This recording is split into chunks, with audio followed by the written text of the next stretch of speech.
अच्छा, अब ये बताइए जो SIR का मुद्दा है, जिस मुद्दे पे ये रैली हो रही है, वोट चोर गद्दी चोर आपने लिखा है, पहले तो ये बताइए कि ये जो भाषा है वोट चोर गद्दी चोर देश के प्रधानमंत्री के लिए क्या ये उचित है? देखिए ऐसा है कि जो गलत काम करता है उसके लिए सारी भाषाएं अच्छा, देश का प्रधानमंत्री मतलब कोई वैल्यू नहीं है उसकी? अरे देश का प्रधानमंत्री जिसने आज़ादी की लड़ाई देखी नहीं हो वो नहीं, देश का प्रधानमंत्री जनता से चुना जाता है और ये तीसरी बार प्रधानमंत्री। मेरी बात सुनो ना, ये हम कहते हैं अच्छे काम करो, बार बार चुने जाओ, उससे कोई दिक्कत नहीं है। रुक जाइए, तो आप जो है इतनी दूर आए हैं तो आपका मुद्दा क्या है रैली में भाग लेने का? मुद्दा बहुत बड़ा मुद्दा है, लोकतंत्र को बचाने का मुद्दा है। ये वोट चोरी हो रही है, हर आदमी की वोट चोरी कर रहे हैं, किसी को लोकतंत्र में जीने का हक ही नहीं मिल रहा। तो सर का जो SIR का जो मुद्दा चल रहा है, आपको क्या लगता है कि ये गलत है? बहुत सारे लोगों का वोट काटा गया है, जो ये वोट चोरी करके और लोगों का वोट काट काट के चोरी कर रहे हैं। सर जी, BJP का ये कहना है कि जो बांग्लादेश से रोहिंग्या आए हुए हैं लोग और देश में आके बस गए हैं, इनको निकालना जरूरी है, क्या कहते हैं? नहीं तो ये चुनाव से पहले ही मुद्दा जरूरी था क्या? ये पहले तो नहीं हुआ ऐसा कुछ? नहीं, अगर पहले भी तो चुनाव होते आए हैं। अगर वो चुनाव आयोग ये निर्णय करता है कि जो फर्जी वोट यहाँ इकट्ठे हो गए इतने, जो लोग जिंदा ही नहीं है, अगर उन्हें हटाया जा रहा है, जो लोग यहाँ रहते नहीं हैं, जिनके बाप दादा यहाँ रहते ही नहीं है, उनको अगर हटाया जा रहा है, उनका शुद्धिकरण किया जा रहा है वोटर लिस्ट का, तो इसमें गलत क्या है? ये उनका तो बहाना लेते हैं, थोड़ा हल्का काम करते हैं, बाकी पूरा चोरीवाड़ा कर रखा है इन्होंने। 5 वोट हटाएंगे, 50 की चोरी करेंगे। लेकिन ये भी है कि जिन लोगों के वोट काटे गए हैं तो कोई वो साबित कुछ नहीं हुआ कि किन के वोट कटे, कोई सामने ही नहीं आया। क्यों नहीं है? हरियाणा के अंदर एक महिला 200 बार वोटिंग कर रही आ रहे हैं ना सामने, फिर जवाब क्यों नहीं दे रहे वो? अच्छा, आप कहाँ से हैं? मैं मध्य प्रदेश सिंगरौली जिले से आई हूँ। हाँ जी, हाँ, सब मध्य प्रदेश से। तो आप ये बताइए, इतनी बड़ी जो यहाँ रैली हो रही है, तो इसमें मुद्दा क्या है? मुद्दा ये है कि SIR जो हो रहा है ना, वो पूरी तरह से भाजपा के पक्ष में देश के मतदाताओं को जोड़ने का काम हो रहा है। जिसको ये चाहते हैं वो मतदाता रहेगा और जिसको ये नहीं चाहते, मेरा इशारा जिस ओर है आप जान जाए, वो इस देश का मतदाता न रहे। बाकी ये सब प्रोपोगंडा है भारतीय जनता पार्टी का, जिस प्रकार से देश को अडानी के हाथों बेच दिया है। सिंगरौली जिले में 10 लाख पेड़ काटे गए हैं, पूरा का पूरा 12,000 हेक्टेयर जमीन इन्होंने अडानी को दे दिया है। वहाँ के आदिवासियों का जल जंगल जमीन छीन लिया है भारतीय जनता पार्टी ने। मैं आगाह करना चाहती हूँ मोदी जी, यह देश आपको कभी माफ नहीं करेगा। बोले भारत माता की, कांग्रेस पार्टी। आपको लगता है कि जो SIR का मुद्दा है ये जो है BJP का एक गलत कदम है? क्योंकि BJP का ये कहना है कि जो बाहरी लोग यहाँ पर आकर बस गए हैं, उससे देश के जो संसाधन हैं उन पर बोझ पड़ रहा है। देखिए, मैं मध्य प्रदेश से आई हूँ, कांग्रेस के प्रदेश की जनरल सेक्रेटरी हूँ, साथ में पार्षद भी हूँ सीधी जिले की। ये जो मोदी जी की चाल है कि जो उनके लोग हैं उनको रखा जाए और जो जैसे उनको ये है कि मुसलमान वोट नहीं देते, उन सब पर नाम काटा जाए। इस तरह उनकी एक चालाकी है और धूर्तता है, जिस तरह धूर्तता से काम करते हैं, इसमें भी उन्होंने यही सोच के रखा है कि हम अपने लोगों को ही रखेंगे।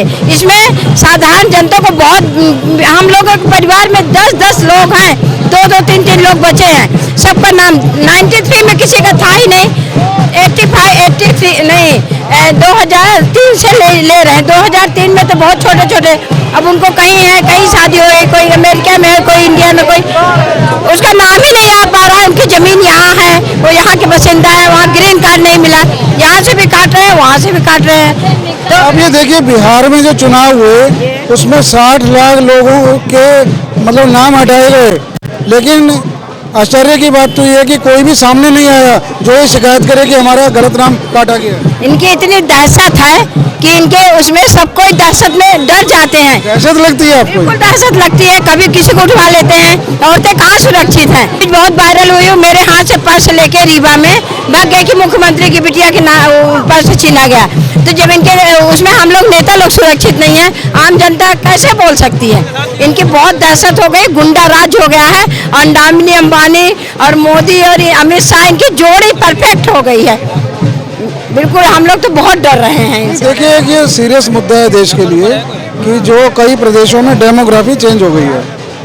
पश्चिम बंगाल में आप देखिए कि वहाँ जनसंख्या एकदम अचानक एक वर्ग विशेष की अचानक से बढ़ गई है और वैसे भी वो सीमांत राज्य है। तो इस मामले में आप लगता है कि जो ये चिंता वाली बात है कि जो घुसपैठिए यहाँ पर बढ़ते ही चले जा रहे हैं, वो रुकने का नाम ही नहीं ले रहे हैं, अगर उनको निकाला जाए ईमानदारी से तो ये गलत लगता है? नहीं नहीं, ये ठीक बात है।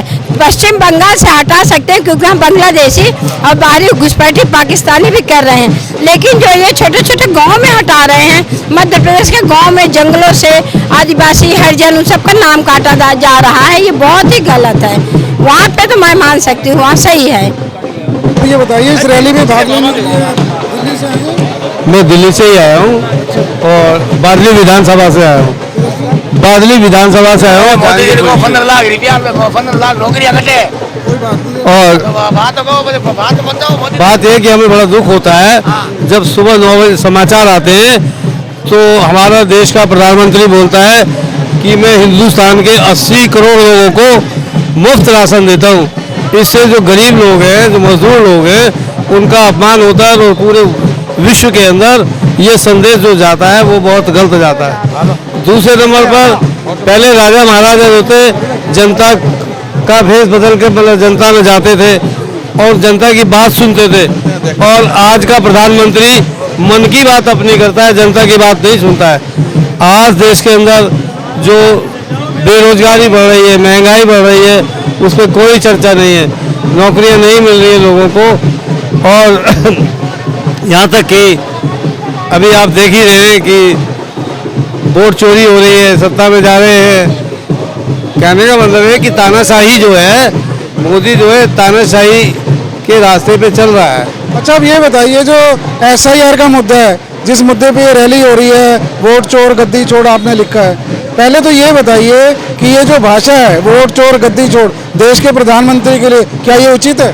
देखिए ऐसा है कि जो गलत काम करता है उसके लिए सारी भाषाएं। अच्छा देश का प्रधानमंत्री मतलब कोई वैल्यू नहीं है उसकी? अरे देश का प्रधानमंत्री जिसने आज़ादी की लड़ाई देखी नहीं हो वो नहीं, देश का प्रधानमंत्री जनता से चुना जाता है और ये तीसरी बार प्रधानमंत्री। मेरी बात सुनो ना, ये हम कहते हैं अच्छे काम करो, बार बार चुने जाओ, उससे कोई दिक्कत नहीं है। सवाल ये है कि जो आदमी आज़ादी में पैदा, आज़ादी 1950 में पैदा हुआ है, वो बातें पीछे की करता है। जो परिवार जो है जिसे ये देश का सबसे भ्रष्ट व्यक्ति बताता है, उन लोगों ने देश के लिए कुर्बानियाँ दी, जेलों में गए, सत्याग्रह गए। मैंने विजय लक्ष्मी पंडित की आत्मकथा पढ़ी है, उसने लिखा है कि अंग्रेज जब हम सत्याग्रह करते थे तो वो हमारे बाल पकड़ कर खींचा करते थे, और यहाँ तक कि वो हमारे प्राइवेट पार्ट पर भी ठोकर मारते थे। तो इस तरीके की यात्राएं इन लोगों ने सही है। आज उसी परिवार को ये सबसे भ्रष्ट परिवार कहता है। कहने का मतलब यही है कि तुमने आज़ादी तो देखी नहीं, आज़ादी की लड़ाई में आप लड़े नहीं, RSS का इसमें कोई भी हिस्सा नहीं है।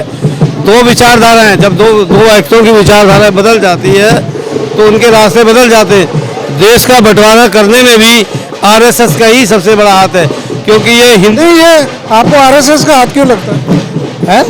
आपने कहा कि देश का बंटवारे में RSS का हाथ है, वो कैसे है बताइए? दरअसल बात यह है कि आप इस मीडियम के माध्यम से अगर दिखा रहे हैं तो आप ये देखो, जब दो आदमियों की विचारधाराएं बदल जाती है तो वहाँ पर उनका अलग हो जाता है। इन लोगों ने हिंदू तत्व को करा, जिससे कि जो मुस्लिम वर्ग था, जो मुस्लिम लीग वगैरह थी, उनका जो अध्यक्ष था जिन्ना, उसने कहा माउंटबेटन से कि जब ये देश ही हिंदुओं का हो जाएगा तो मुसलमान तो दोयम दर्जे के लोग। लेकिन मुस्लिम लीग का देखिए, आपने स्वतंत्रता के तो आप जा रहे हैं आज़ादी के टाइम पे, आज़ादी के टाइम पे मुस्लिम लीग ने कहा कि हम हिंदुओं के साथ नहीं रह सकते क्योंकि हमारे विचार अलग हैं, हमारा धर्म अलग है, हम इनके साथ नहीं रह सकते, और मुस्लिम लीग ने बंटवारा मांगा था। आप RSS का नाम ले रहे हैं, इसलिए मैं कह रहा हूँ ये RSS की विचारधारा के आधार पर ही उन लोगों ने इस बात को रखा था कि जब ये देश हिंदुओं का हो जाएगा तो हम दोयम दर्जे के हो जाएंगे। हो जाएगा या नहीं हो जाएगा, देखिए देश तो सबका होता है, देश के सब जो है नागरिक होते हैं। धर्म के आधार पर इस देश में आज तक कभी कोई झगड़ा हुआ नहीं, आप ये जानते हैं इस बात को, फिर भी आप अगर कहना चाहते हैं अपनी बात रखें। बात यह है कि देखो 1947 में देश का बंटवारा हुआ, लोग आदान प्रदान हुए, वहाँ पर कत्लेआम भी हुआ, हिंदू भी मारे गए, मुसलमान भी मारे गए। कारण क्या कि ये बातें सब ठीक नहीं है, लेकिन विचारधारा, कांग्रेस की विचारधारा ये थी कि ये देश सबका है, चाहे हिंदू हो या मुसलमान हो या सिख हो या अल्पसंख्यक हो, दलित हो, कोई भी हो, आदिवासी हो, ये देश सबका है। और सब देश की जनता ने ही मिलकर ये लड़ाई लड़ी आज़ादी की। आरएसएस का उसमें कोई भाग नहीं था, बीजेपी का तो जन्म भी नहीं हुआ था कि 1951 के अंदर 52 के अंदर जनसंघ बना था। यहाँ देखिए आरएसएस का मुद्दा तो है ही नहीं, यहाँ तो राजनीति की लड़ाई चल रही है। जो भी मुद्दों देखो ये राजनीतिक लड़ाई चलती रहेगी, जब अन्याय की सीमा बढ़ जाती है ना तो इस तरह के विद्रोह होते ही हैं।